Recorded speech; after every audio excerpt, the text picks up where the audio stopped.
ഒരു വിഷയം മാത്രം ഇനി എനിക്ക് സംശയമുണ്ട്. ചോദിച്ചോളൂ. അഥവാ റസൂലുള്ളാഹി സ്വല്ലല്ലാഹു അലൈഹി വസല്ലമ തങ്ങൾ പഠിപ്പിച്ചു തരാത്ത ഒരു കാര്യം നിങ്ങളിവിടെ ചെയ്യുന്നുണ്ട്. എന്താണോ? അതായത് ഈ മാലയും മൗലൂദും ഓതുക എന്നുള്ള പ്രവർത്തനം റസൂലുള്ളാഹി നമ്മെ പഠിപ്പിച്ചിട്ടേ ഇല്ല. ബുഖാരിയിലെ തന്നെ ഉള്ളൂ. റസൂലുള്ളാഹി സ്വല്ലല്ലാഹു അലൈഹി വസല്ലമ തങ്ങൾ മാല പഠിപ്പിച്ചതായി കാണിച്ചു തരണം. മാത്രമല്ല എനിക്ക് പറയാനുള്ളത്, ഈ നിങ്ങളുടെ മുനമ്പത്ത് ബീവിയുടെ ഒക്കെ മാല എടുത്ത് പരിശോധിച്ചു നോക്കുമ്പോ കാണാൻ കഴിയുന്നത് നാടെന്തെന്നറിയില്ല, ഊരെന്തെന്നറിയില്ല, മശഹൂർ ഒട്ടും കുറവില്ല എന്ന് പറഞ്ഞാൽ ഒരു വിവരമില്ലാത്ത എന്ന് പറഞ്ഞാൽ ആ പെണ്ണിനെ കുറിച്ച് ആരാന്ന് തന്നെ അറിയില്ല. ഇങ്ങോട്ട് അതിനെ കുറിച്ച് ബീവിയാക്കിയാണ്. മാത്രമല്ല ഈ മൊഹീദിമാർ എഴുതിയങ്ങൾ ചിന്തിച്ചു നോക്കിയാണ്.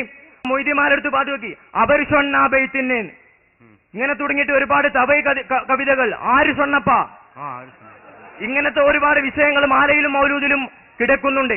മാത്രമല്ല അതിലെനിക്ക് പ്രധാനമായിട്ട് ചോദിക്കാനുള്ള ചോദ്യം, മൊഴിയൊന്നും കളയാതെ ചെന്നോർക്ക് മണിമാടൻ സ്വർഗത്തിൽ നായൻ കൊടുക്കുമേ എന്ന് നിങ്ങളുടെ മുഹീദ്ദീൻ മാലയിൽ ഇല്ലെന്ന് പറയാൻ നിങ്ങൾ തയ്യാറുണ്ടോ? ഇല്ല ഉണ്ട്. ഇതിലേതാ മറുപടി? മാത്രല്ല നിങ്ങൾ ചിന്തിച്ചു നോക്കി, അങ്ങനെ മൊഴിയൊന്നും ഇതിന്റെ അർത്ഥം എന്താണ്? ആർക്കും ഖുർആനും ഹദീസൊന്നും വേണ്ട, അവർക്ക് മുഹീദ്ദീന്മാരുടെ ചെല്ലിയ സ്വർഗത്തിക്കാട് കിടക്കുന്ന. ഇത് റസൂലുള്ളാഹി പഠിപ്പിച്ചിട്ടുണ്ടോ? ഇതുപോലെയുള്ള മാല റസൂലുള്ളാഹി പഠിപ്പിച്ചിട്ടുണ്ടോ? ഉണ്ടെങ്കിൽ അത് തെളിയിക്കണം. ഞാൻ തെളിയിച്ചരാം. എത്രണ്ണങ്ങൾ ചോദിച്ചു, ഓരോന്നിനെ പറയാൻ കഴിയും. ആയിട്ട് മാല ഏത് മാല ഉണ്ടോ? അല്ലേ ഉണ്ട്. സഹീഹുൽ ബുഖാരി മാല തന്നെ എന്താണെന്ന് ആദ്യം മനസ്സിലാക്കണം അല്ലെ. മുഹ്യദ്ദീൻ മാല ബിസ്മി കൊണ്ടും ഹംദ് കൊണ്ടും തുടങ്ങി. പിന്നെ ഒരു മഹാന്റെ കുറെ മദ്ഹുകൾ പറഞ്ഞു. എന്നിട്ട് അവസാനം സ്വർഗം കിട്ടാനുള്ള പാപമോചനം, അതുപോലെ തന്നെ സ്വലാത്തും സലാമോട് കൂടെ അവസാനിപ്പിക്കുക എന്നുള്ളതാണ് ഇപ്പോ മുഹ്യദ്ദീൻ മാലന്റെ ആകട്ടെ ഏത് മാലന്റെ ആകട്ടെ ഉള്ളടക്കം അതാണ്.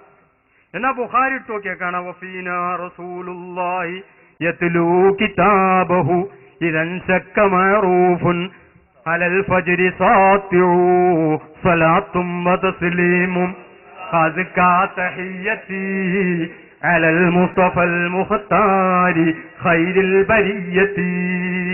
റസൂലിന്റെ മദ്ഹാണ് ഇതിൽ പറയുന്നത്. അതാണ് മുഹമ്മദ് മാല. അല്ല മാല അത്രയേ ഉള്ളൂ. മലയാളത്തിലാണ് എങ്കപ്പാനായാലേ മാലയാവുള്ളൂ എന്നൊന്നുമില്ല. ഇന്നാരി കേട്ടോളി, മാല ഓടിയാല് മൊഴിയൊന്നും കളയാതെ ചെന്നോർക്ക് മണിമാടം സ്വർഗത്തിൽ നായൻ കൊടുക്കൂമേന. അതായത് ഈ മുഹ്യിദ്ദീൻ മാല വള്ളിക്ക് വ്യത്യാസമില്ലാതെ ഒരാൾ ചൊല്ലിയാൽ അവൻ അല്ലാഹ് സ്വർഗം കൊടുക്കും.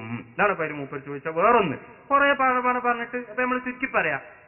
ഞാൻ ഈ കേട്ടോളി, ഒരാൾ റസൂല് മാല ചൊല്ലിയിട്ട് സ്വർഗത്തിൽ കടന്ന് എവിടെ കണ്ടാലും കൊന്നുകളയണമെന്ന് റസൂലുള്ള പ്രഖ്യാപിച്ച ആളായിരുന്നു കഅബ് ഇബ്നു സുഹൈർ റഹിമഹുല്ലാഹ്.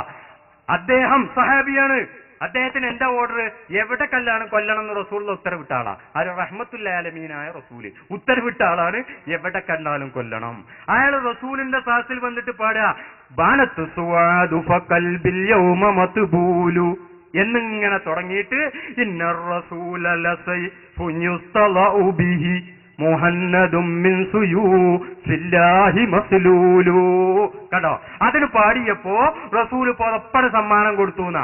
അപ്പൊ എവിടെ കണ്ടാലും കൊന്നുകളയണമെന്ന് റസൂല് പ്രഖ്യാപിച്ച കഅബ് ഇബ്നു സുഹൈറിന് വിശ്വാസിയാകാനും അത് മുഖേന ഏറ്റവും അല്ലാഹു തൃപ്തിപ്പെട്ടവരെന്ന സഹാബിയാകാനും അത് മുഖേന ആ റസൂലിന്റെ പുറപ്പ് കിട്ടാനും അത് മുഖേന സ്വർഗത്തിൽ കടക്കാനുള്ള മുഹമ്മദ് നബി സല്ലല്ലാഹു അലൈഹി വസല്ലമ തങ്ങളെ മദ്ഹ് ഉൾക്കൊള്ളുന്ന ആ പാട്ട്, ആ മാല പ്രചോദകമായെങ്കിൽ അള്ളാഹു ഇഷ്ടപ്പെട്ട വ്യക്തിയാണെന്ന് നിങ്ങൾ വരെ സമ്മതിക്കുന്ന ഔസുൽ ആലം മുഹ്യിദ്ദീൻ അബ്ദുൽ ഖാദിർ ജീലാനി ആകട്ടെ, ശൈഖ് റിഫായി ആകട്ടെ, വേറെ ഏതോ ആളാകട്ടെ, അദ്ദേഹത്തിന്റെ ബിസ്മി കൊണ്ട് തുടങ്ങി ഹംദ് കൊണ്ട് തുടങ്ങി സ്വലാത്ത് കൊണ്ട് അവസാനിക്കുന്ന ഈ മാല പാടിയാൽ അതിൽ പറഞ്ഞ ഓരോന്നും സ്വർഗം കിട്ടാൻ ഉപയുക്തമായ കാര്യമാണ്.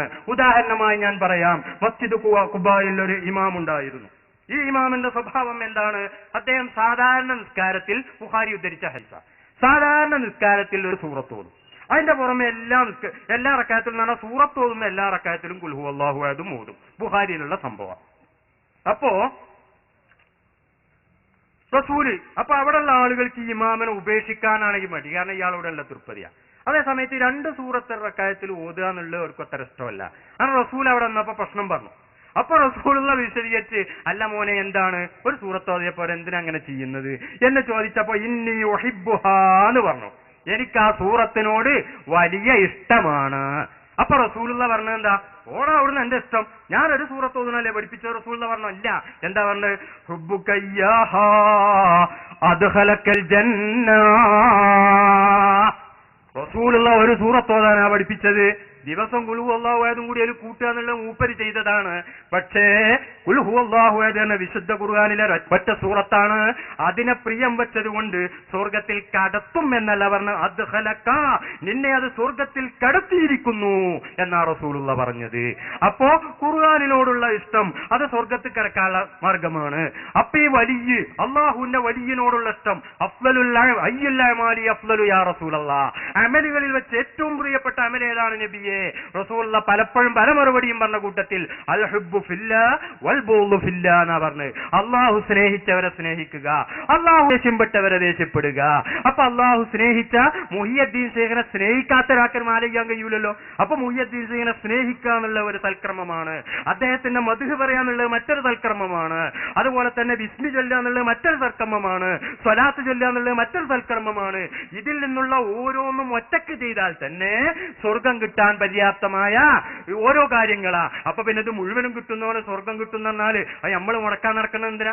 നിങ്ങൾക്ക് ഓർമ്മല്ലേ, ഒരു വേശ്യയായ പെണ്ണിന് ദാഹിച്ച ഒരു നായക്ക് വെള്ളം കൊടുത്തതിന്റെ പേരിൽ മാത്രം സ്വർഗം കൊടുത്ത റഹ്മാനായ അല്ലാഹു 99 ആളുകളെ അകാരണമായി വധിച്ച് 100ാമത്തെ ആളോട് തൗബണ്ടോ ചോദിച്ചില്ല എന്ന് പറഞ്ഞപ്പോ അയാളെയും വധിച്ച് ഇനി 101ാമത്തെ ആളത്തേക്ക് പോകുന്ന വഴിയിൽ മരണപ്പെട്ട വ്യക്തിക്ക് സ്വർഗം കൊടുത്ത അല്ലാഹു ഈ മാല ചൊല്ലിയതിന്റെ പേരിൽ ഈ വ്യക്തിക്ക് സ്വർഗം കൊടുക്കും. വേറൊന്നും ചെയ്തിട്ടില്ല, മാല മാത്രമേ ചൊല്ലിയിട്ടുള്ളൂ കൂട്ടിക്കോളി.